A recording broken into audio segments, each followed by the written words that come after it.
최근에 한 대학생의 사연이 많은 사람들의 마음을 따뜻하게 했습니다. 이 대학생은 이제 올해 지방에서 서울로 대학을 이제 가게 되고 자취를 하게 됐습니다. 집안 형편이 넉넉지 않으니까 아르바이트를 하면서 그 돈을 벌어서 월세를 부담하면서 생활하고 있었습니다. 뭐 아르바이트 하는 학생들의 삶이 뻔하잖아요. 용돈도 없고 그러다 보니까 식사도 제대로 하지 못하는 어려운 상황이 되었습니다. 김치조차 없어서 햇반을 맹물에다가 말아 먹으면서 하루하루 생활을 했어요. 그러다가 한 이야기가 떠올랐어요. 어떤 분이 너무 힘들 때는 도움을 요청하는 것도 삶의 지혜다. 남에게 도움을 요청하는 거 부끄러운 게 아니라 삶의 지혜야. 이런 어른의 했던 얘기가 떠올라서, 여러분 잘 아는 그 중국 거래 앱에 보면 당근 있죠, 당근. 당근에다가 자기 소식을 올렸어요. 그리고 뭐라 그랬냐면, 제가 옷을 못 입는 거, 또 못 노는 것은 괜찮습니다. 근데 배가 너무 고프다. 최대한 조금씩 뭘 해 먹으려고 해도 반찬이 없으니까 조금이라도 괜찮으니까 반찬 좀 달라고, 김치라도 좀 달라고, 그렇게 당근에다가 글을 올렸어요. 그런데 1시간도 채 안 돼가지고 많은 분들이 이 집에다가 김치를 갖다 놓고 먹을 음식들을 갖다 놓고, 심지어 어떤 분은 차를 1시간이나 멀리 떨어진 곳에 차를 타고 와서 이렇게 물건을 갖다 놓고, 그러면서 그렇게 후기를 남겼더라고요. 혼란스럽고 불안한 세상 속에서 큰 기쁨과 행복을 느꼈다. 이번 일을 계기로 저도 다른 사람에게 베푸는 삶을 살고 싶다. 이렇게 후기를 남겼습니다. 어떻게 마음이 좀 따뜻해지세요? 우리는 그 얘기 하잖아요. 세상이 참 각박하다고. 오늘도 우리 기도하시는 분이 어려운 경제라고 얘기했는데, 한국은요 지금 4만 불 시대를 달리고 있어요. 여러분 얼마나 더 잘 살면 될까요? 어느 순간에 우리 삶이 너무 빡빡하고 눈앞에 있는 경제 문제 앞에서 여유가 없는 것도 아닌데 힘들어하지 않는가, 그런 생각도 합니다. 여러분, 부흥이라는 건 뭘까요? 한번 따라해 보실래요? 살만 나게 하는 것이다. 그렇죠? 힘든 이 대학생이 서울에 올라와서 힘들어할 때, 도움을 요청했을 때 많은 사람들이 사랑의 손길을 내밀잖아요. 힘들고 어렵지만 그래도 세상 살만하지 않습니까? 힘들고 어렵게 할 때 늘 우리를 지치게 하는 사람만 있는 건 아니잖아요. 위로를 주고 힘을 주는 사람도 있지 않느냐는 거죠. 여러분, 그런 면에서 부흥이라는 것이 왜 중요하냐 하면, 부흥은 다시 살아난다는 뜻이거든요. 다시 살아난다. 그러니까 여러분, 우리의 삶에 날마다 부흥이 있어야 될 줄 믿습니다. 여러분, 살맛 난다라고 할 때 그 언어 표현이 참 재밌잖아요. 뭐가 난다? 맛이 나요, 맛이. 여러분, 기분이 안 좋고 일이 뜻대로 안 풀리면 뭐가 없어요? 맛이 없어. 그렇죠? 고기를 먹어도 뭘 먹어도 뭐예요? 밥맛이 없다고요. 그러니까 여러분, 우리의 삶은요, 살맛 나는 인생 살려면 부흥이 경험돼야 되고 부흥이 지속돼야 됩니다. 우리는 자꾸 부흥 그러면 부흥해 라는 생각을 해요. 예전에 기억나시죠? 심령대 부흥해, 부흥해. 그렇죠? 그러니까 그만큼 부흥이 중요한 건 알겠는데, 우리는 그 부흥회 때, 특별한 집회 때만 마치 은혜를 경험하는 그런 모습들을 볼 때 안타깝다는 얘기죠. 여러분, 부흥은 날마다 지속돼야 될 줄 믿습니다. 왜냐하면 그래야 날마다 우리 삶의 어려운 난관들도 돌파해 갈 수 있지 않겠습니까? 근데 우리는 왜 부흥을 경험하지 못할까요? 왜 우리는 영적으로 메말라 살아갈까요? 그것은 탁월한 영적 지도자인 도널드 휘트니 목사님이 3가지 언급을 했습니다. 예전에도 한번 그런 언급을 했는데, 그 첫 번째는 뭐냐면, 너무 세상의 수원에서 많은 것을 마시고 하나님의 강에서는 너무나도 작은 양의 물을 마신다는 겁니다. 그러니까 너무 세상의 것에 집착하고 거기에서 필요를 채우려고 하는데, 그 반면에 말씀과 기도를 통한 하나님의 은혜를 사모하는 데 있어서 그것은 너무나도 부족하다는 거죠. 여러분, 이 아침에 은혜의 강에 거하기를 축복합니다. 여러분의 삶이 늘 그 심령 속에 생수의 강이 흘러넘치기를 축복합니다. 뿐만 아니라 왜 우리는 부흥을 경험하지 못할까, 영적으로 메말라질까라고 할 때 하나님의 부재가 느껴져서입니다. 하나님의 부재. 하나님의 부재라는 건 뭐예요? 하나님이 안 계신 것처럼 느껴진다는 거죠. 자, 우리가 믿음으로 바로 살아도요, 때로는 하나님이 안 계신 것처럼 느껴질 때가 있습니다. 청교도들은요, 이걸 뭐라고 표현했냐면 하나님의 자신을 숨기심, 이렇게 표현했어요. 그러니까 하나님이 자기를 숨기신다는 거예요. 여러분, 그러나 분명한 것은 느껴지지 않아도, 하나님이 안 계신 것처럼 느껴져도 여전히 하나님은 우리 곁에 계시는 줄 믿습니다. 뿐만 아니라 우리가 영적으로 목말라지냐면 지속적인 정신적인 또는 육체적인 피로 때문이라는 겁니다. 이런 건강으로 인해서 육체적으로 계속 어려움을 겪게 되고 또 정신적으로 어려움을 겪게 되면 당연히 영적으로 메말라질 수밖에 없다는 거죠. 한번 따라해 보실래요? 부흥은 말씀에서 시작된다. 왜 부흥이 말씀에서 시작됩니까? 왜 내 삶 만나는 것이 하나님의 말씀에서 시작될까요? 말씀은 그 통해서 누가 역사하세요? 하나님의 말씀이잖아요. 하나님이 역사하시잖아요. 그러니까 우리의 새로운 삶의 원동력은 무엇으로부터? 바로 하나님께로부터, 우리 주님께로부터 주어지기 때문인 줄 믿습니다. 자, 우리는 느헤미야를 통해서 이제 고국에 돌아와서 52일 만에 예루살렘 성벽을 건축하는 것을 알게 되지요. 건축이 잘 마쳤습니다. 그런데 그들이 수문 앞 광장에 모여서 새해 첫날에 하나님의 말씀을 통해서 영적 부흥을 경험하게 된다는 겁니다. 오늘 저는 이 본문 말씀을 통해서 부흥을 경험하기 위해서 어떻게 해야 될지를 두 가지를 나눕니다. 그 첫 번째는 한번 딱 같이 한번 읽어볼까요? 말씀을 사모해야 한다. 무엇을 사모해야 된다? 여러분, 뭐 사모하세요? 뭐가 채워지면 살만 날 것 같아요? 성경은 말씀을 사모해야 된다 그래요. 자, 느헤미야 8장 1절입니다. 이스라엘 자손이 자기들의 성읍에 거주하였더니 일곱째 달에 이르러 모든 백성이 일제히 수문 앞 광장에 모여 학사 에스라에게 여호와께서 이스라엘에게 명령하신 모세 율법책을 가져오기를 청하매. 자, 여기 일곱째 달은 언제냐면 이스라엘은 두 개의 달력을 사용합니다. 하나는 종교 달력이고요, 하나는 민간 달력이에요. 그러니까 종교력은 뭐냐면 이스라엘 백성들이 애굽에서 출애굽할 때 그 6월절을 기념해서 그 날을 새해 첫날, 첫 달로 삼는 거죠. 자, 그럼 여기 오늘 일곱째 달은 뭐냐면 민간 달력입니다. 우리가 올해 지금 6월이잖아, 그렇죠? 그렇듯이 이 일곱째 달은 정월 초하루, 새해 첫날을 의미합니다. 자, 백성들이요 성벽 지었잖아요. 성벽 지었다는 건 뭐예요? 이제 이곳에서 머물면 안전하다, 바로 그런 얘기가 아니겠습니까? 여러분, 삶에 있어서 이제 이렇게 살면 되는 거예요. 자, 그런데 뭐라고 얘기합니까? 오늘 말씀에 보면, 자, 백성들이 일제히, 여기 일제라는 것은 뭐냐면 마치 한 사람처럼, 자, 일제히 수문 앞 광장에 학사 에스라에게, 학자 겸 제사장인 에스라에게 나와서 뭐라고 얘기하냐면 모세의 율법책을 가져오라는 거예요. 자, 이 말씀이 좀 한번 생각해 보세요. 자, 새해 첫날이 되었습니다. 자, 그래서 어떻게 해요? 느헤미야가 백성들에게 다 모여라, 우리 하나님 앞에 예배하고 하루를 시작하자, 새해를 시작하자, 이렇게 말하는 게 아니고 백성들이 자발적으로 다 모여든 겁니다. 그리고 에스라에게 하나님의 말씀을 가져오라는 거예요. 그 말씀을 듣겠다는 거죠. 다시 말하면 말씀에 대한 무엇이 있습니까? 사모함이 있는 거죠. 자, 이들은 왜 이곳에 모였습니까? 다른 이유가 없죠. 무엇을 하나님의 말씀을 그들이 목말라 하는 거죠.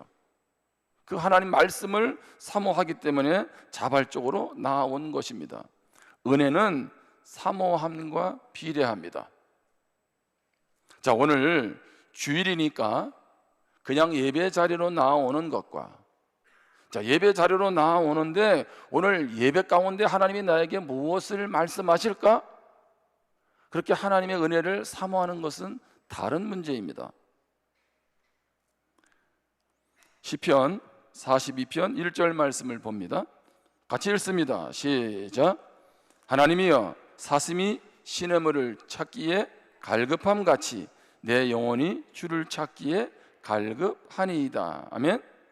자, 사슴이 시냇물을 찾기에 무엇해요? 갈급하죠. 자, 여기서 사슴이 시냇물을 찾는 것은 있어도 되고 없어도 되는 그런 물이 아니라 생존에 걸린, 생존 문제가 걸린 절박한 상태를 의미합니다. 우리는 그렇게 하나님 앞에 나아갈 때가 많아요. 왜 하나님 나에게 은혜를 안 주시냐고, 왜 나를 더 깊이 만나주지 않으시냐고. 여러분, 무엇이 있어야 돼요? 이러한 간절함이 있느냐는 거예요. 시편 63편 1절에 보면 다윗이 유대 광야에 있을 때 하나님이여, 주는 나의 하나님이시라. 내가 간절히 주를 찾되 물이 없어 마르고 황폐한 땅에서 내 영혼이 주를 갈망하며 내 육체가 주를 앙모하나이다. 다윗은 어디에서 물을 갈망합니까? 여기 유다 광야는 어떤 곳이냐 하면 광야 자체는 물이 많이 부족한 곳입니다. 비가 잘 오지 않아요. 자, 그런데 왜 다윗은 유대 광야에 있습니까? 집에 있어야지, 편안하게 지내야지. 계속 사울 왕에게 지금 쫓겨다니고 있는 거죠. 앞을 보기 힘든 그런 상황 속에서 마치 자기 인생을 어떻게 표현하고 있어요? 황폐한 땅으로 표현하고 있고, 그 황폐한 땅의 비를 기다리듯 내 영혼도 주님의 은혜를 갈망한다는 거죠. 여러분, 이 사모함이 있기를 주님의 이름으로 축복합니다. 여러분, 우리는 광야 인생길을 걸어가고 있잖아요. 광야 인생길에 필요한 것은 바로 단비가 아니겠습니까? 우리가 광야 인생길을 넉넉히 이겨내려면 하나님의 은혜의 단비가 부어져야 될 줄 믿습니다. 그러기에 하나님의 은혜를 사모하라는 거죠. 느헤미야 8장 3절입니다. 이들이 어떻게 하나님의 은혜를 사모할까요? 자, 말씀을 사모하는 모습을 봅니다. 수문 앞 광장에서 새벽부터 정오까지 남자나 여자나 알아들을 만한 모든 사람 앞에서 읽음에 뭇 백성이 그 율법책에 귀를 기울였는데, 자, 이들이 얼마나 말씀을 사모하는지 자발적으로 나와왔죠. 그리고 이제 율법책에 귀를 기울입니다. 여기 귀를 기울인다는 것은 그냥 듣는 게 아니고요, 집중해서 듣는 거예요.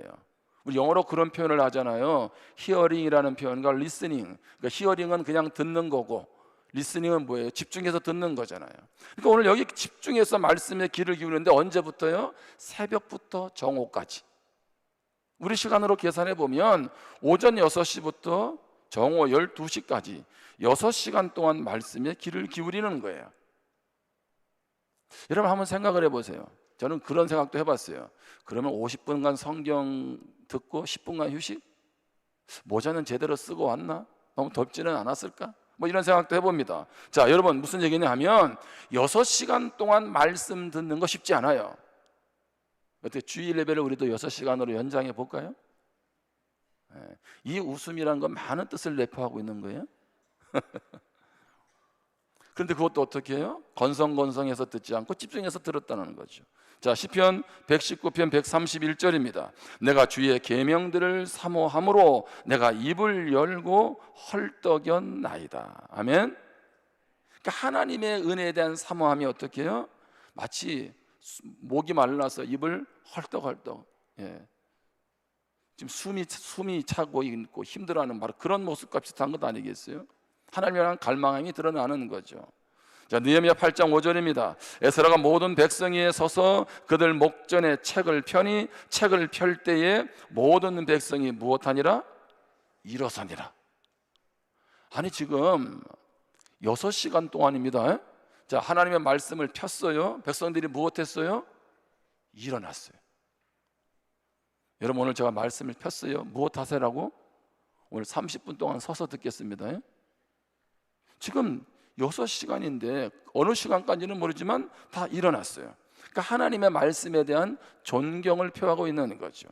자, 6절입니다. 에스라가 위대하신 하나님 여호와를 송축하며 모든 백성이 손을 들고 아멘 아멘 하고 응답하고 몸을 굽혀 얼굴을 땅에 대고 여호와께 경배하니라. 아멘. 자, 하나님을 무엇합니까? 찬양하고 있습니다. 그리고 백성들은 뭐예요? 그 말씀 앞에 아멘 아멘 하고 응답을 합니다. 그리고 얼굴을 굽혀서 얼굴을 땅에 대고 여호와께 경배하고 있습니다. 뿐만 아니라 7절 8절에 보면 앞에 말씀에도 언급했지만 레위 사람들이 그 말씀을 깨닫도록 옆에서 해석하면서 도와줍니다. 따라합시다. 말씀으로 부흥을 경험한다. 느헤미야 8장 9절 10절에 보세요. 백성이 율법의 말씀을 듣고 무엇하니라? 다 우는지라. 아니, 말씀을 듣고 백성들이 울어요. 그런데 몇몇 사람이 아니고 뭐라고요? 다 울어요. 에스라가 눈물을 요구했나요? 아멘을 요구했나요? 아니요. 그런데 그들이 말씀 앞에 아멘으로 반응하고 하나님을 경배하고 그렇게 6시간 동안 나아가니까 주의 은혜가 임한 줄 믿습니다. 그래서 어떻게 해요? 다 울어요. 어떤 사람은요, 너무 삶이 힘든데 말씀을 통해 은혜를 받으니까 위로를 받아서 울었을 것이고요. 어떤 사람은 내가 말씀을 떠나서 은혜 안에 살지 못했던 자기 부끄러운 모습을 회개하면서 울었을 거고요. 어떤 사람은 너무 말씀의 감격에 취해서 감사하며 울었을 것이고요. 어떤 사람은 내가 이제는 더 믿음으로 하나님 뜻 가운데 살아가야겠다라고 하면서 결단하면서 울었을 것입니다. 이어 말씀에 보면 총독 느헤미야와 제사장경 합사 에스라와 백성을 가르치는 레위 사람들이 모든 백성에게 이르기를 오늘은 너희 하나님 여호와의 성일이니 슬퍼하지 말며 울지 말라 하고. 아니, 왜 오늘은 여호와의 성일이니까 슬퍼하고 울지 말라 그럴까요? 아니, 하나님의 은혜가 임했으니까 당연히 눈물이 날 수 있잖아요. 왜냐하면 이날은 정월 초하루입니다. 자, 7월 첫날은 나팔절이에요. 새해를 시작하면서 제물을 드리고 하나님 앞에서 기뻐하는 절기가 바로 나팔절입니다. 그러니까 오늘은 그런 귀한 날, 기뻐하는 날, 성일이니까 슬퍼하고 울지 말라는 얘기입니다. 그러면서 10절에 보면 느헤미야가 또 그들에게 이르기를 너희는 가서 살찐 것을 먹고 단 것을 마시되 준비하지 못한 자에게는 나누어 주라. 이날은 우리 주의 성일이니 근심하지 말라. 여호와를 인하여 기뻐하는 것이 너희의 힘이니라 하고. 아멘. 하나님의 은혜가 임하고 우리에게 힘은 무엇이냐? 바로 여호와로 인해서 기뻐하는 것. 아멘. 여기 힘이라는 단어의 의미는요, 요새라는 말입니다. 반석이라는 말입니다. 피난처라는 말입니다. 그러니까 하나님이 내 인생의 요새가 되신다는 거예요. 그래서 하나님으로 인해서 내가 힘을 얻을 수 있고 하나님으로 인해서 내가 기뻐할 수 있고 하나님을 통해서 날마다 힘들고 어렵지만 승리하는 삶 살아갈 수 있다는 겁니다. 그래서 시편은 뭐라고 말을 하냐 하면 시편 119편 165절에 보면 우리 같이 이 말씀 한번 읽겠습니다. 시작.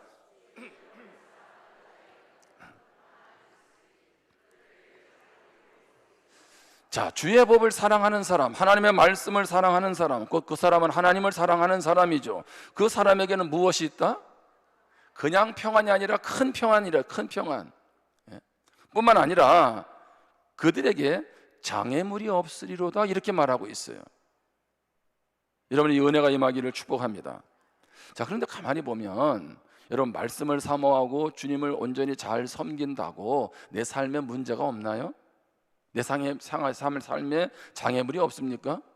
이렇게 예배 잘 드리고 더 말씀 의지하고 더 기도하면 병도 없고 사업에 문제도 없고 자녀들의 문제도 없습니까? 그렇지 않잖아요. 살아가면서 계속 많은 문제들이, 장애물들이 우리 앞에 있지 않습니까? 그런데 왜 하나님은 하나님의 말씀을 사랑하고 존중하고 그 말씀 앞에 경배하는 자에게 장애물이 없다라는 표현을 썼을까요? 그 말은요, 어떠한 장애물도 넘어갈 수 있기 때문인 줄 믿습니다. 어떻게 넘어가요? 하나님께서 감당할 무엇을 주셔서? 힘을 주셨어요. 힘을 덧입으니까 그것을 넘어가는 거죠. 여러분 육상에 달리기 할 때 장애물 경주하는 경우가 있잖아요, 그렇죠? 우리 인생에도 계속 수많은 장애물들이 우리 앞에 놓여 있지 않습니까? 그런데 말씀을 붙잡고 주님 앞으로 나아가니까 더 이상 그 문제가 나를 넘어뜨리지 못한다는 거죠. 좌절하게 하고 주저앉게 하지 않는다는 거예요. 그것은 바로 그분의 사랑으로 이겨내기 때문인 줄 믿습니다. 여러분 그런 면에서 오늘 우리가 부흥을 경험해야 되고 말씀 앞으로 나아가는 것이 중요하다는 거죠. 또 하나 부흥을 경험하면 나타나는 현상은요, 말씀은 삶의 변화를 가져옵니다. 자, 우리는 은혜 받았다라는 말을 언제 많이 씁니까? 오늘 말씀을 듣고 마음에 와닿다, 또는 눈물이 난다, 힘을 얻는다. 맞습니다. 그것도 은혜 받은 게 맞아요. 그것도 부흥이죠. 그런데 성경은 그 감격 속에서만 머물러서는 안 된다, 이렇게 말하고 있는 거예요. 부흥은요, 반드시 이튿날이 있어야 됩니다. 자, 느헤미야 8장 13절을 보세요. 그 이튿날 뭇 백성의 족장들과 제사장들과 레위 사람들이 율법의 말씀을 밝히 알고자 하여 학사 에스라에게 모여서, 자, 어제까지 은혜를 받았어요. 모두가 웁니다. 결단합니다. 하나님으로 인해서 기뻐함으로 내가 힘이 납니다. 이렇게 다 고백을 했어요. 그런데 그것으로 끝이 아니라는 거예요. 자, 오늘 예배를 통해서 하나님의 은혜를 경험했어요. 새 힘을 얻었습니다. 그것으로 끝이 아니고 그 다음 날, 그 이튿날 지도자들이 에스라에게 나아가죠. 더 하나님의 은혜의 말씀에 목말라 하고 있습니다. 은혜는 더 큰 은혜를 갈구하게 만듭니다. 무슨 얘기냐면 오늘 받은 은혜는 월요일로 이어져야 되는 줄 믿습니다. 그것은 무슨 얘기냐 하면 내일도 말씀의 자리, 기도의 자리로 나아가야 된다는 거죠. 그렇지 않으면 이스라엘 백성처럼 이렇게 우리는 고백할 수 있어요. 과거에 새해 첫날에 수문 앞 광장에 모여서 우리가 6시간 동안 말씀을 들었다. 그것도 서서 들었고 그때 큰 부흥이 있었다. 참으로 복된 거죠. 그런데 우리의 신앙이 과거에서 머물러서는 안 된다는 거죠. 여러분 그 신앙이 오늘이 되고 내일이 되기를 주님의 이름으로 축복합니다. 이전에 받은 은혜 중요하지만 이전에 받은 은혜에 머물러 있지 말고 오늘 나에게 주시는 은혜, 그 은혜를 경험하면서 살아가라는 것입니다. 그 이튿날이 있을 때 날마다 우리의 삶은 부흥을 경험하게 되는 줄 믿습니다. 뿐만 아니라 그들의 말씀은 받은 은혜는 어떻게 해요? 순종으로 이어지죠. 느헤미야 8장 14절입니다.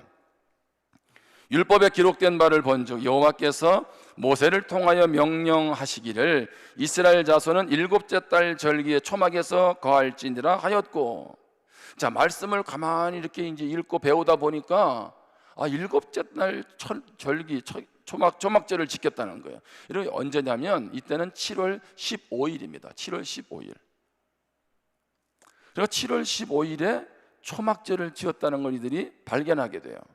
여러분 초막절은 뭐냐 하면 이스라엘 백성들이 광야 40년을 지나오면서 하나님께서 그들의 삶을 지켜주시지 않았겠습니까? 그러니까 그 하나님의 은혜, 돌보심을 기억하는 절기가 초막절입니다. 자, 그런데 이 초막절을 지낼 때는요, 집안에서 지키는 게 아니에요. 지금도 이스라엘을 가보면 그런 모습들을 초막절 기간에 보게 되는데 집 밖에다가 지금도 텐트를 치더라고요. 그리고 거기서 일주일 동안 생활을 하는 거예요. 자, 느헤미야 8장 17절입니다. 사로잡혔다가 돌아온 회중이 무엇하되? 다 초막을 짓고 그 안에서 거하니 눈의 아들 여호수아 때로부터 그날까지 이스라엘 자손이 이같이 행한 일이 없었으므로 이에 크게 기뻐하며. 자, 한 사람도 예외 없이 다 초막을 짓고 그 안에서 거하였다라고 말씀하고 있는 거죠. 아, 우리 조상들이 초막절을 지켰구나. 7월 15일에. 그게 아니고, 아, 그렇게 했네? 그럼 우리도 이제 그 은혜를 기억하면서 절기를 지키자. 그렇게 하면서 전부 다가 집 밖에다가 텐트를 치고 거기에서 생활을 하는 거예요. 일주일 동안. 이러면 얼마나 불편합니까? 이 환경이 익숙하지 않잖아요. 그럼에도 어떻게 해요? 그들은 순종하지요. 크게 기뻐했다라고 말씀하고 있습니다. 순종 속에서 하나님을 경험했기 때문인 줄 믿습니다.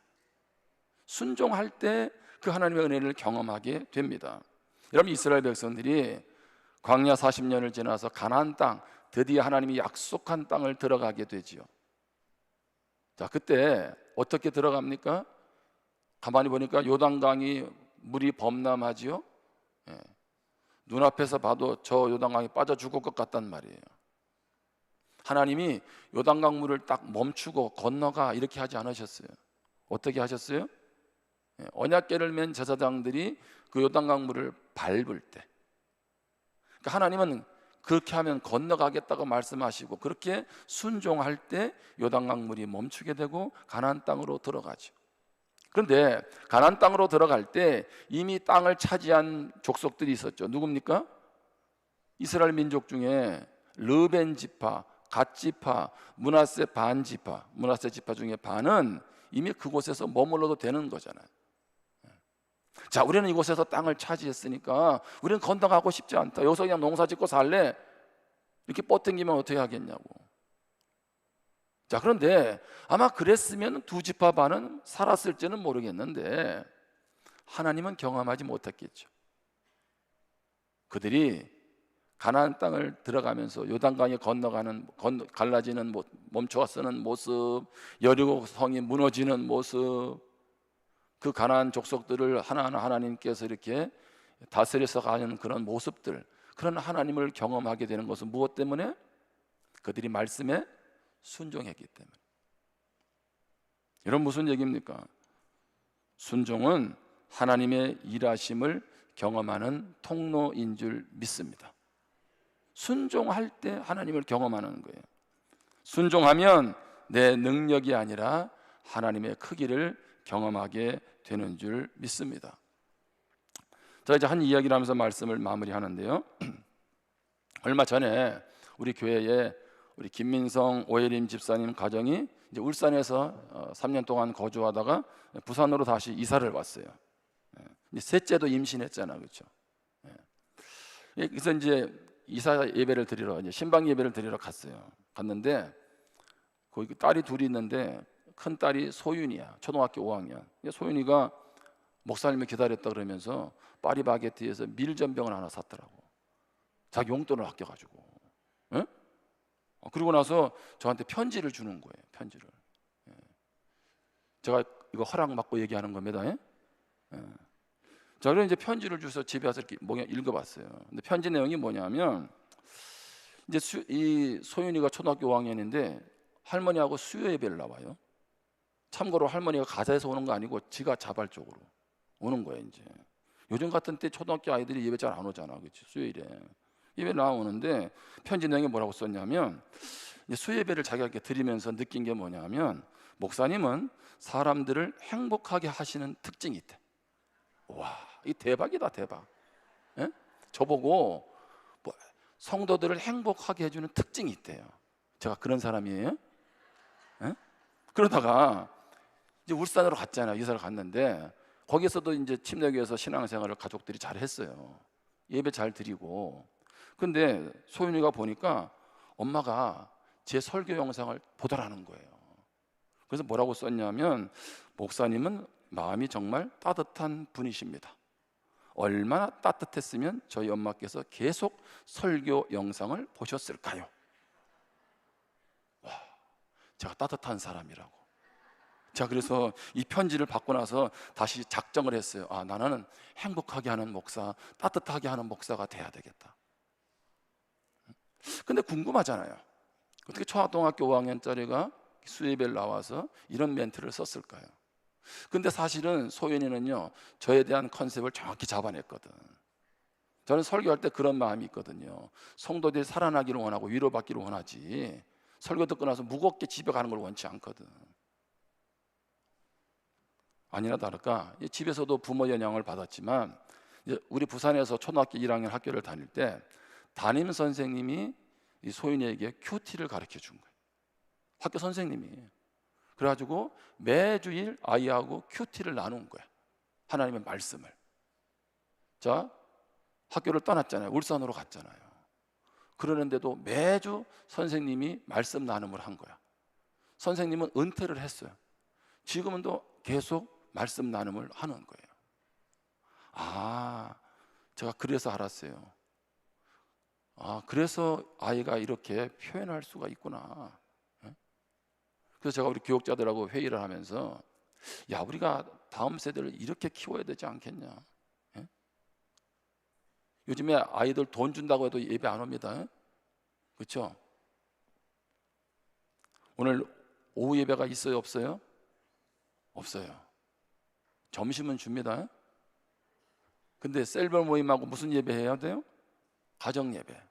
아, 오늘은 좋은 날, 오후 예배 없는 날, 쉬는 날 아니에요.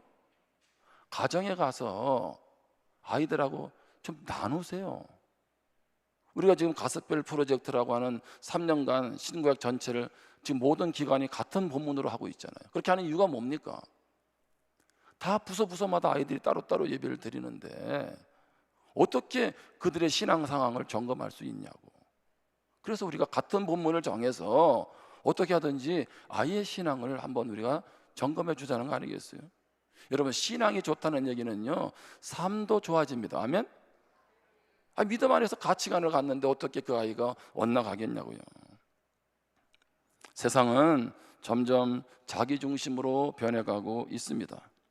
신앙을 지키기 어려운 시대라고 말을 합니다. 그러나 변하지 않은 사실이 있습니다. 하나님의 말씀은 지금도 살아있는 줄 믿습니다. 여러분, 자녀의 신앙 교육도요, 가치관 교육도요, 때가 있어요. 때가. 제가 볼 때는 초등학교 지나면 정말 쉽지 않아요. 오죽했으면 김정은이도 중이는 안 건드린다 그러겠어요. 정말 쉽지 않아요. 제가 아는 학부형은 교회를 안 나오는 부모예요. 근데 뭐라고 얘기하는 줄 아세요? 우리 아이 교회 좀 데려가면 좋겠다고. 엄마는 안 나오는데 교회는 데려가면 좋겠대. 왜? 거기 가면 뭔가 배울 게 있다는 거지. 말씀은 세상에 끌려가는 인생이 아니라 세상에서도 빛과 소금 되는 인생으로 살아가도록 힘을 주는 줄 믿습니다. 여러분, 부흥은요, 우연히 시작되지 않습니다. 말씀에서 시작되고요, 사모하는 가운데 임하게 되어 있습니다. 날마다 말씀에 순종함으로 변화된 그리스도인으로 살아가기를 축복합니다. 그래서 오늘 느헤미야 8장 10절의 말씀처럼 여호와로 인한 기쁨이 우리 모두의 힘이 되기를 주님의 이름으로 축원합니다. 기도하겠습니다. 우리 주신 말씀을 우리 마음 가운데 한번 새기면서 결단하면서 기도할 수 있기를 바랍니다. 여러분, 요즘 살맛 나지 않으세요? 뭐 때문에 살맛이 없습니까? 오늘 우리가 살맛 나는 인생 살아가는 비결은 부흥에 있습니다. 부흥. 주님의 은혜를 경험할 때 우리는 날마다 살맛 나는 인생 살아갈 수 있고요, 수많은 장애물도 이길 수 있고 그 안에 주시는 주님의 평안 누릴 수 있습니다. 오늘도 이 시간 그 부흥을 경험하기 위해서 말씀을 사모하고 부흥을 경험하고 이제 말씀을 삶에서 살아내는 순종의 삶 살아가기를 원합니다. 우리 이런 결단을 가지고 함께 기도하겠습니다.